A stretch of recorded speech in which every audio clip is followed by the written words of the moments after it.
బోనాలు ఉత్సవం సందర్భంగా ప్రజలందరికీ నా హృదయపూర్వక శుభాకాంక్షలు. ఎంతో సుఖంగా, సంతోషంగా, సౌభాగ్యంగా ఉండాలని, అందరి కుటుంబాల్లో ఆనందం వెలువరియాలని కోరుకుంటున్నాను.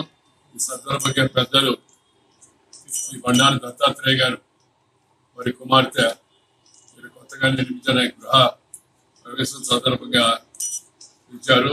వారికి ఈ సందర్భంగా ధన్యవాదాలు, వారికి శుభాకాంక్షలు తెలియజేస్తున్నాను. నేను ఈరోజు హైదరాబాద్ నగరంలో ఉండబట్టి ఇక్కడికి వచ్చేందుకు అవకాశం వచ్చింది. అందువల్ల వారి కుటుంబ సభ్యులందరూ కూడా పేరు పేరున అందరికీ నేను శుభాకాంక్షలు తెలియజేస్తాను. అలాగే ఈరోజు నేను ఇక్కడికి వస్తున్నానని తెలిసి సార్ ఇంటికి వచ్చిన మన మీడియా మిత్రులందరికీ కూడా మీకు, మీ కుటుంబ సభ్యులందరికీ బోనాలు శుభాకాంక్షలు.